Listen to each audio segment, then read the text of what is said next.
All right. So we're supposed to be live now.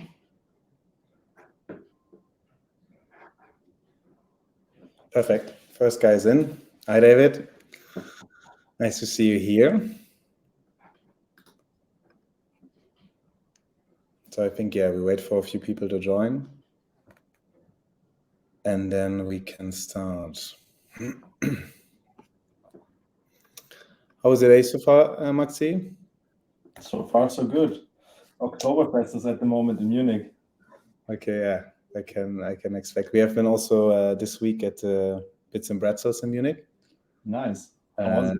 Which was quite fun, actually. Yeah, it was the first time. It was a kind of different event, traditions mixed with tech. So everyone was kind of running around in lederhosen and drinking. I think there was a beer carousel in the middle of the event. So you could hop on, drink a beer, and hop off. So hopefully not have too many beers, because then hopping off will be a disaster. But no, it was fun. And then the last day, the third conference day, was basically ending at the tent. So it was great. So you also went to Oktoberfest with Bits and Pretzels. Yeah. First time we had a little booth there. And as we are more and more in the German market as well, we try to have a proper appearance. And as I originally come from Bavaria, as you know, north of Bavaria, Aschaffenburg, I had my lederhosen ready as well. So yeah. Good. I see some German flags and beer in the chat and some hot dogs. I don't know what these have to do there. Anyway, I would say we start. There's more and more people joining the room. And maybe to start, I mean, we both know each other since, 10 years or something, I guess by now. So I have the feeling I've been kind of a co-driver of your journey from SDR to account executive. I think you have been always a salesperson. I kind of got to experience that in a lot of different situations. I think I still have my N26 bank card from you, because back then, I think you started during your university already a student ambassador program when N26 was just popping up. And you had 30 different students below you, or build an organization of students to sell N26 bank accounts. So I was one of them. I think all of our friends still have N26 as their main account as well. So well done. I think then, you moved different stages. You have been quite a few years at Plug and Play, which is was back then incubator, VC. It's more like a platform, innovation platform now, to connect corporates with startups. And you are at ServiceNow. So I always see the world works with ServiceNow. So ServiceNow is kind of I think, enterprise platform to have better workflows, optimize workflows. But before we start talking about ServiceNow, I remember that, and this is still in my head up to date, you were 18, finishing up high school, and you have been, I think, one of the best sellers for Sky TV abonnements in Bavaria, so southern Germany. Maybe you can explain a bit more about this and how you got there and what did you do back then? So thanks first of all for having me here, David. It's a pleasure. Back then, I didn't really know what to do with my time. I didn't want to go to university straight away. I first wanted to earn some money myself, and by coincidence, I ended up in this telco center, and they were selling for Sky TV and other clients, but I was working only for Sky. Back then, selling, as you said, Sky TV products and packages in the DACH region, actually, to the 5- and 4-star hotellery. So, Austrian clients, southern Germany, customers in the hotellery. And that was actually quite fun, because you have to imagine that there were 30, 40 people sitting in one telco center in one large room. It was really noisy, how you can imagine it from bad movies, for instance. But back then it was really normal, and you just had to call, 80 phone calls or something a day. and you were just trying to explain to them that with Sky TV they will make their customers even more happy, because whenever there's a customer coming to a hotel and they can also experience watching their favorite soccer team or sports club, also Formula One, which was back then also with Sky TV accessible. They didn't like have to make a break within their experience watching their most favorite things on TV, but they were also able to watch this then in their hotel room or in the hotel lobby. And making a customer happy for hotellery is also to gain this customer back again, right? Customer retention. And yeah, by doing so, I was able to sell quite a few TV abonnements basically to the hotellery here in the DACH region. And that made me quite some good money also back then, as just coming from high school, as you explained. It was fun. It was good time. You need to imagine always when you have a new customer sold, you had to stand up, walk up front through the entire bureau basically, and then we had a large whiteboard where everybody has their names on, and you had to make just like a point basically behind your name, and then I ended up with quite a few points at the end of every day, and that made basically the other employees quite negatively towards me, because I was by far the youngest person there. And then I decided quickly to also continue with my university studies, but it was an exciting time back then for sure. Yeah, I can imagine. I think we both have a history when it comes to abonnements. If you remember, straight after that experience, we tried to kind of start together a business for sharing, like in sharing economy. Back then was up and popping. For abonnements, we didn't do it, I think, because there was a lot of legal kind of difficulties. But I remember that time. But back to sales. So was that the experience where you said, okay, really, I want to go in sales? I was so young, already had so much success, versus my peer group, versus older ones. Was that the initial kind of fire that set in you to say, okay, I want to go and pursue a sales career? For sure, it was a great experience to first find my passion within sales. Yes, I think if you want to go all in, you don't need to make university studies, right? And I decided back then anyway to pursue studies at university with just a regular international management background. So nothing too specifically here, but this also always gives you a good understanding of business processes and what companies and customers in the end are looking for. Price sensitivity, how you calculate different things within a company and a corporate. So this always gives you a good background. But I think my passion for sales really then started off with N26 during university, as you were explaining earlier in the introduction. And then from then, it was step by step growing into this career. Okay. And what appeals for you the most about being a seller or being in sales? I think sales is not really about selling, but rather becoming a trusted advisor for your company, for your customers. So also when you talk about N26, for instance, and that you are still a customer of this, I guess you must be quite happy with being a customer of N26. And this is for me the most important thing, because I don't want to sell crap to no one, right? I just want to identify suitable products where I can identify myself with and that I like myself. And this is then a different approach of selling, right? Because you are so confident in these products that it's quite obviously a logic for myself that why don't you have N26 yet? Why don't you are working with? Don't sell these N26 cards again to everyone here in the chat. No, it's obvious for me to just be a trusted advisor basically, and it's showing you the advantages of whatever I try to convince you of makes sense for yourself. And if you understand my logic behind it, then why shouldn't you purchase it, right? Yeah, no, totally true. I think I've learned that as well when I was younger, because my dad, as you know him as well, actually, is also in selling since, I don't know, 40 years or more. And I've been always, when I was a child, at his side, and he said, hey, listen to this call and how I do. And he always was saying, when they wanted to do something, he was saying no. And I was like, why are you saying no? I think it's your business to sell and earn money. And he said, no, you need to know when to say yes and when to say no.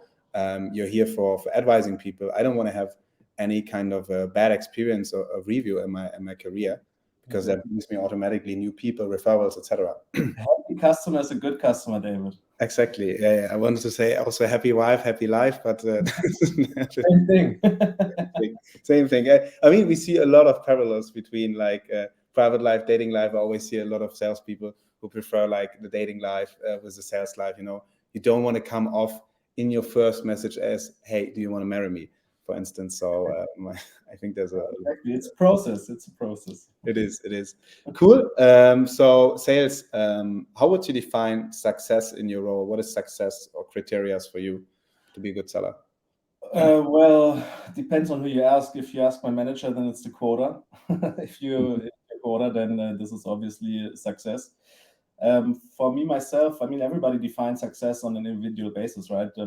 It can be intrinsic motivation. It can be what is your deepest desire of living, right? What makes yourself happy? And this obviously gets you then successful in the end. Or also, if you're successful, then this in return makes you happy as well. This can be metric based. This can be something that you cannot really explain even, right? For me, it's the more customers I really can convince of that a certain product is beneficial for them in their current situation and that brings them value. And then they purchase the product and they see the value and then they experience the value. And then they ask me again, hey, what can we do together to improve another topic within the company? Then this really gives me joy and pleasure and makes myself happy. And this is for me really success, because my success is definitely depending on the customer success, right, within sales. For me is how I would define success. No, definitely. I think giving value first is quite important. That's also what we try in our software, onboarding the client. After like 60 seconds, we immediately want to give value and experience everyone to have experience a good product. Always kind of compare this to, you know, here in Munich in Bavaria, you have a lot of these old little Fleischerei meat stores, basically.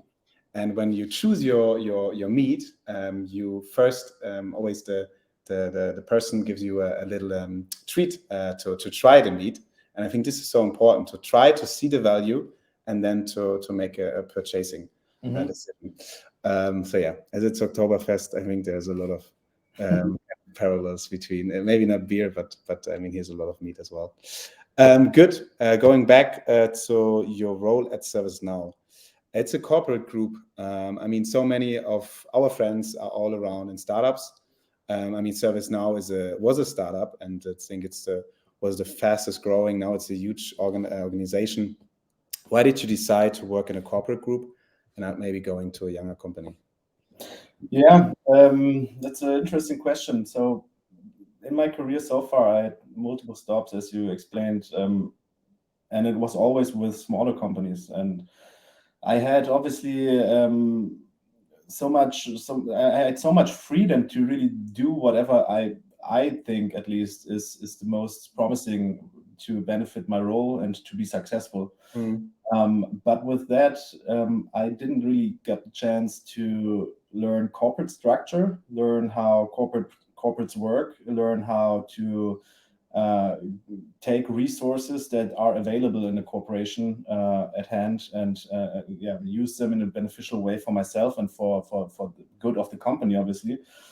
But yeah, I would say first of all, it's the corporate way of working, being structured, learning from others. This is a huge topic as well. So really learning from best practices, talking to your peers, to your colleagues, and learning from them how their approach is to do sales, for instance, but also to learn different other topics that could be beneficial for yourself. So yeah, corporate was for me the next logic step to look on the more structured side of doing things and of working. Rather than sticking always to a startup. But that I wouldn't exclude for myself going back to a startup at a certain point of time in the future. Okay. Talking about structure, I mean, as an SDR and also as an account executive, you need to have a lot of structure, to have your emails, your outbound, setting up, and then having your calls, so you have enough meeting booked per week. What was for you the biggest challenge? So structure was one of them, but your biggest challenge becoming or going from an SDR to an account executive? Mm-hmm. I mean,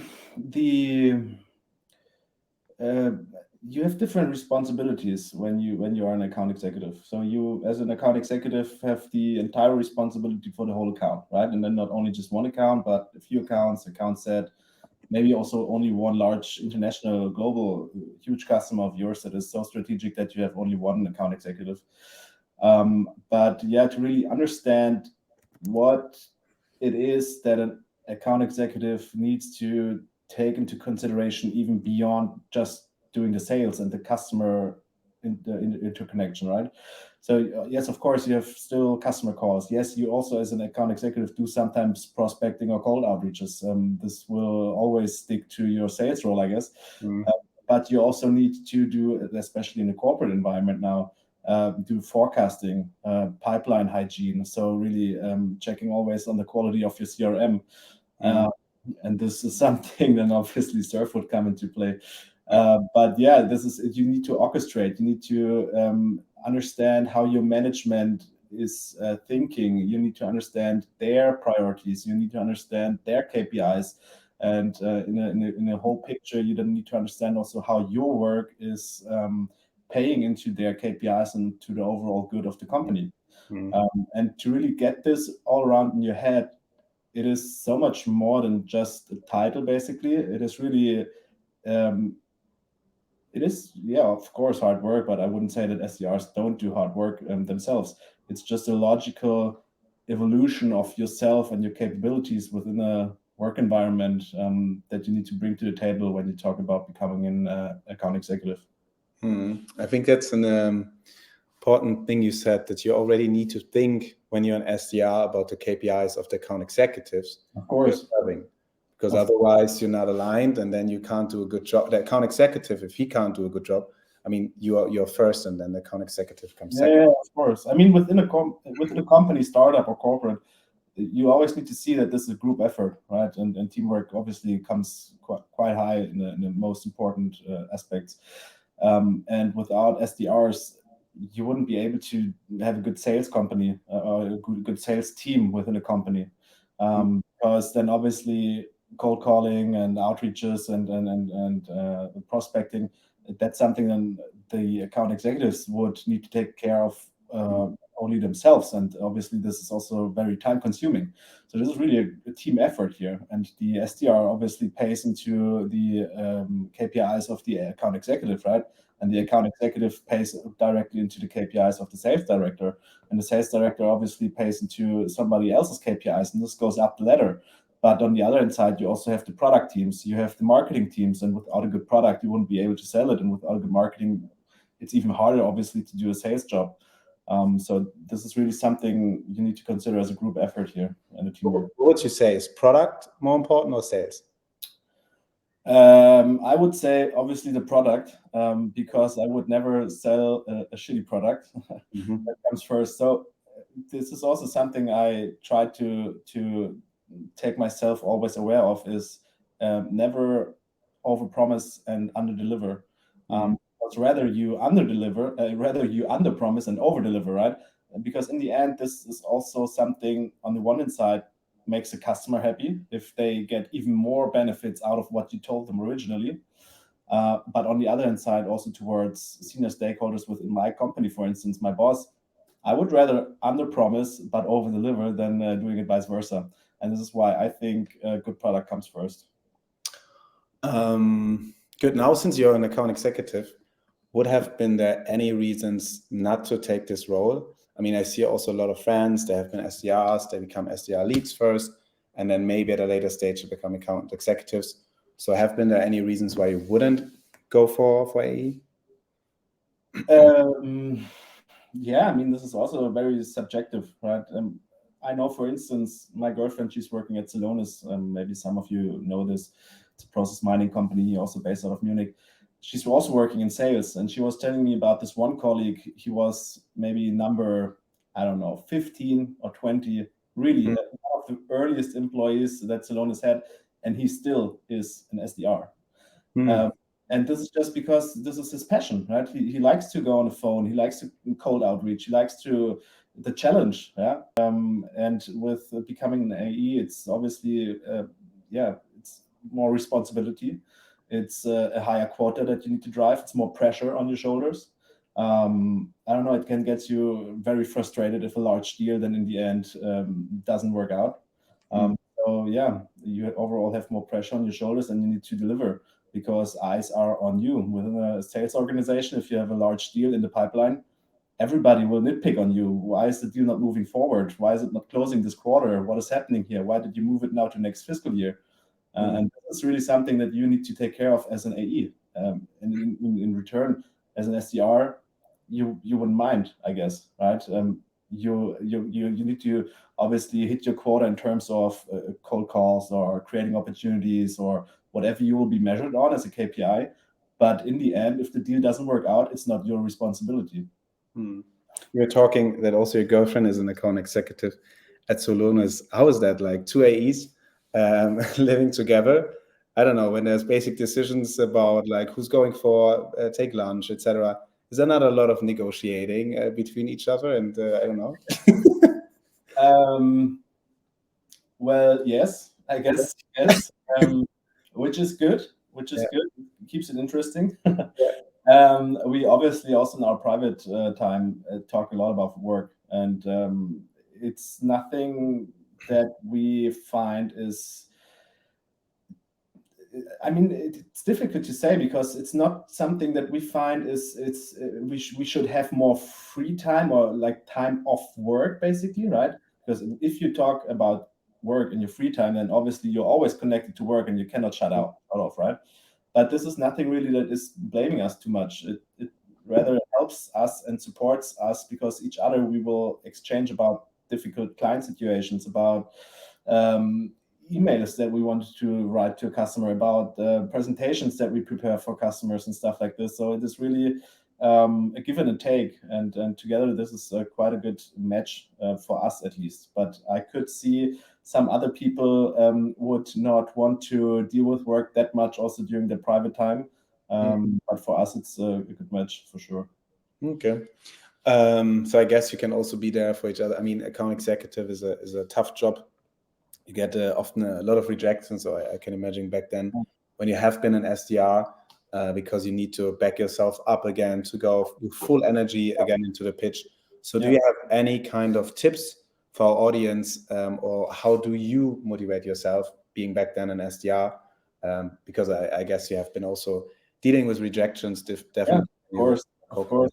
I think this is a natural thing within sales, and everybody here on the call who is in sales and will, or is willing to take the next career step to become an AE is experiencing also some rejections, right? Or negative feedback from customers, or decline calls, or no responses to emails, or any kind of negativity that you have within this role. And this is just natural. I think what everybody needs to learn here, and this is also sometimes where I find myself not maybe struggling, but I always need to remember myself that this is a job and this is not my life, basically, right? And at some point I need to get a distance in to not always overthink why did the customer now reject this, or why was the closing postponed, or why is he not responding and stuff like that. You always need to keep a certain distance to your job and to your role, and you just need to be aware of that. This is all natural, and this is a natural thing by itself that you get rejections within sales. And I think a way to overcome this is to just keep on going, to just prospect more, to just call more, to just have a larger pipe and to build up even more pipe. Because at a certain point, sometimes it can happen that you build up a pipe and then you get rejections. But at a certain point in the future, the same customer comes back to you, and this is how you have a kind of a second pipeline building itself up. So whenever the time comes and the customer is ready to take the next step with you, then they will most likely contact you directly. So you always need to be sure, obviously, to stay in touch with the customer on a healthy distance, because you also don't want to complicate things or overrun them. But yeah, just keep going. Don't let it drag you down. It's a natural thing itself. Keep the distance and keep going and build up a large pipe. Okay. Because looking at the time, before we come to our fire questions at the end, maybe one last question, and then we have some from the audience. What are you doing to constantly get better and develop yourself? Is there any things or book you can? Yeah. So, I mean, obviously within sales, there's maybe, I know that there are some methodologies about doing sales, right? And there are playbooks and stuff like that. But I think really sales is about always individual situations that you cannot handle with a playbook. So you always need to be flexible in how you deal with specific situations, customer requests, or probing questions also from the customer, right? I guess what is really important is to stay curious, to really understand as much as possible the product that you are selling, understand the industry that you're selling it to, understand the customer you're selling it to, because you always need to keep the customer in focus and the relevance as high as possible, right, for them. So you need to be ahead of your customer in the end. You need to be smarter than them, if that's possible. But yeah, it's always good to exchange with peers. It's always good to go to webinars to get to stay curious and to learn more. And also reading is always good. For instance, me myself, I am now at a certain point where I try to understand internal politics even better, and also try to understand how to influence those internal politics, because the larger customers you have, the more internal politics obviously you need to deal with. And this then also comes with deal sizes, right? Because there are more decision makers and there are more decision cycles and budget phases and stuff like that. So it is really good to be able to influence the customers on a political side. And with that, I have 3 readings that I am having at the moment. So the first is The Prince von Machiavelli. Here, this is a really old book. Some people call it as the origin of understanding politics. And there's a second book from Marshall Goldsmith called What Got You Here Won't Get You There. This is also something good. And the third one is EQ, Emotional Intelligence, from Daniel Goleman. Sorry. So these are 3 books. I can also post them in the chat in a bit, and those are really recommendable.